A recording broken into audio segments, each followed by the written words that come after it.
So the compound we are is called Brazilian Barracoon. Okay. Barracoon means a slave cell. In this compound, we have 40 rooms. In each of the rooms, 40 slaves were kept in each of the rooms.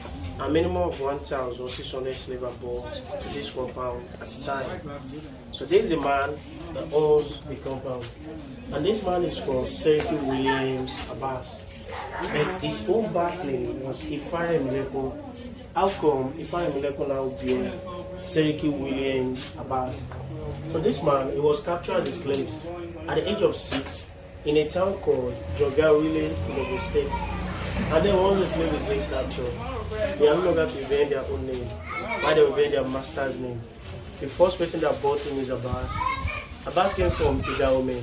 Dahomey today is in Benin Republic. He took him down there, he used him as a domestic slave. And later on, Abass sold him to a white man called Williams. It was the Williams that took this man down to Brazil and also used him as a domestic slave. So when he was in Brazil, Williams taught him how to read and write. And later on, he called the man, if you want me to release you, you are going to work under me. So that was the condition given to this man before the man was released. So he brought him back to Nigeria. He first settled down at Lagos Island. So as I'm talking to you now, this man has so many houses in Lagos Island before moving down to Badagry to come and settle down. In the year 1840, it was Mr. Williams that built this compound for him in the year 1840. So that's why the man is wearing Seriki Williams Abass, because when this man came to Badagry, he was given a title called Seriki Muslimi of Badagry. And up to date, the family of the man still remain the Seriki Muslimi of Badagry up to date. So that's why the man is wearing Seriki Williams Abass. Why did he leave Lagos Island? Because of the business. That's why he came here, because there is an exit out because of the point of no return. So when this man came to Badagry, he also went back to Ogun State where he was captured.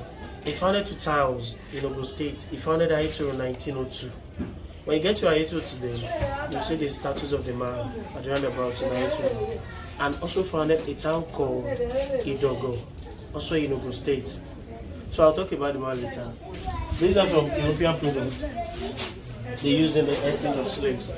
In Nigeria, they spend cowries, and the white people cannot use their own money, and that's why they prefer to bring some items using the exchange of slaves. The value of an umbrella, 40 slaves. Before you can have one umbrella, you will need to produce 40 heavy men.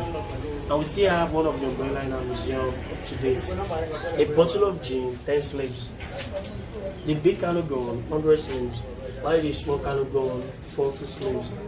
The kettle and the bay and the brass dish are the items given to Seriki by the Brazilians as a gift. Mirror doesn't have a specific number. It depends how we can bargain with the white people. Ceramic bowl, 10 slaves. A dingo, 40 slaves. And these 2 entries we have here since 1840. When this compound was established in 1840. This door? Yeah. So let's see the slave cell.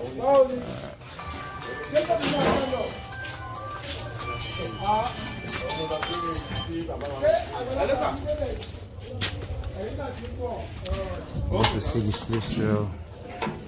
Brazilian Barracoon. 1840. Slave trade started in what year and ended in what year?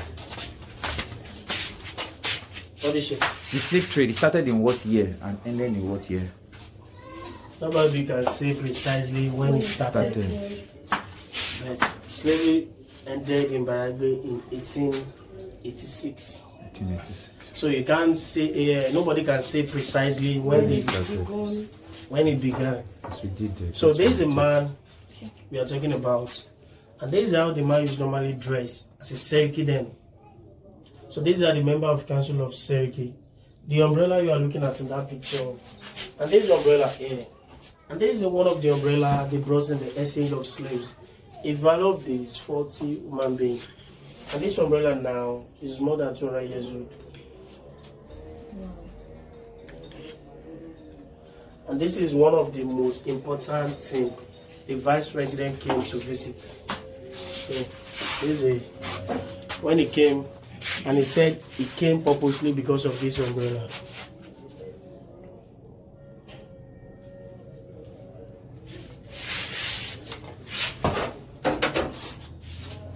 So we have some chain they also use on the slaves. And this chain is called heavy chain. The heavy chain is meant for the stubborn slaves. So why this one is called ankle shackles? The ankle shackles is meant for two people. One here and one in another person's slave. And this is where they will padlock it. So that they will not run away while working on the farm. The children also have their own chain. And this small chain is meant for the children because then, once the family is being captured, they will not send the children along with their parents. The children will serve as a bonus to the person that bought their parents. And once they grow up, they will send them to another country so that they will not see their parents anymore.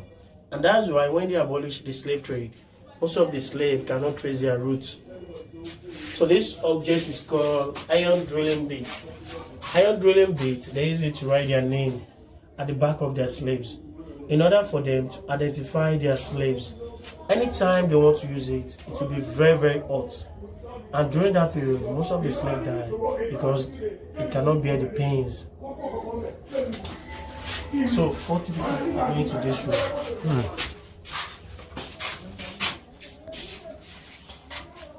So 40 people were kept in this inner room before the arrival of the ship. They feed themselves in a day. This is where they wee and this is where they poo-poo. You can imagine how this place will be messed up then. And this is the only ventilation they have in the room. And that's why most of the slaves die because of the heat and the odor.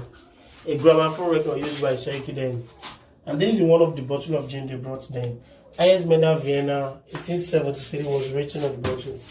A brass dish cup and mug cup given to the man by the Brazilians as a gift. And this is the money they use in Nigeria and the calories. So these are some gold they use in the estate of slaves. A value of one gold, 10 slaves. No matter how big it is, no matter how small it is, anybody that needs a 5 bowl, we need to produce 50 slaves. Wow. So these are some locally made pots used by Seriki then. This is a water pot and this is a soup pot. Why this one also a water pot? So let's see the next one. It's not a flush now.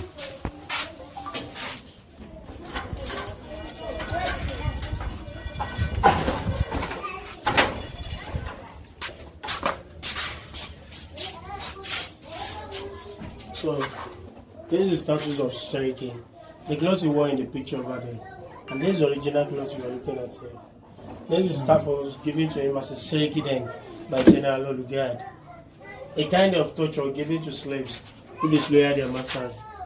A dog being used to chase the runaway slaves. Slave at the point of no return. A sorrowful test of a slave in the Barracoon.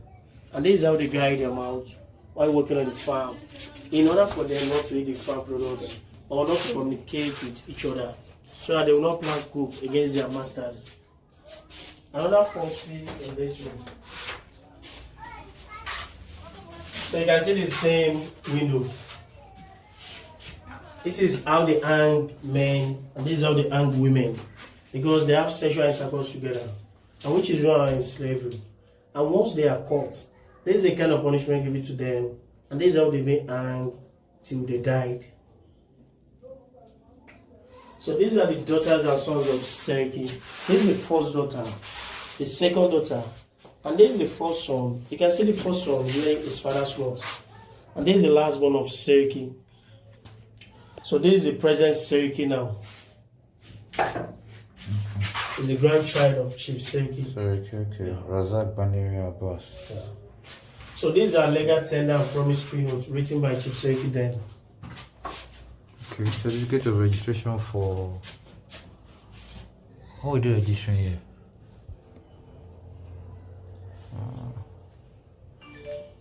Legal tenders and promissory notes from Seriki Abass archives. So this is where they go. I'm so sorry. There was a time where the slaves revolted and they were hanging their masters. Yeah. So this is where they go point of no return.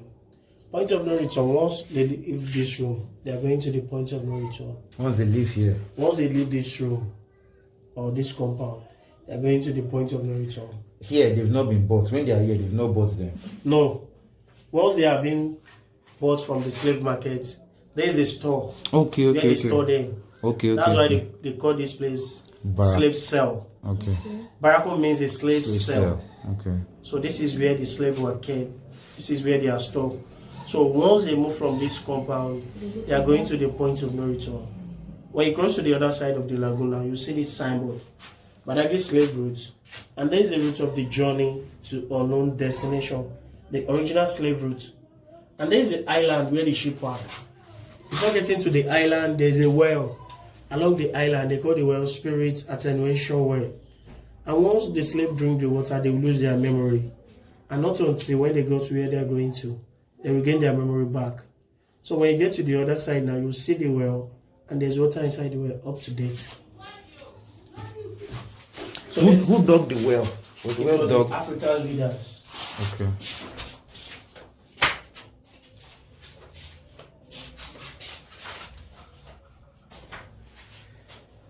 Wow. So there's the court where Seriki passes judgment on the community. And that's the chamber over there where he relaxed himself after the judgment. So this is where Seriki was buried. Seriki died 11th June 1919. And this is where the man was buried by the Muslim community. So the man was 100 years. I kept asking, was he a Muslim? He's a Muslim. He died at 100. But when they took him, when they took him as a slave, he wasn't a Muslim. Yeah, it was the first master that bought him. He's a Muslim scholar. Abass is a Muslim scholar. Okay. That came from Dahomey. Oh, okay. So the man was 100 years on June 11, 2019 when he died. A century after his death. So this is the last one of Seriki. Seriki has 128 wives and also have 144 children. 128 wives. And also have 144 children. This is the last one of the man. The last one, he was 6 years old when his father died. He was born in 1913 and his father passed away in 1919 and he also passed away in 1987. He was 74 years when he died.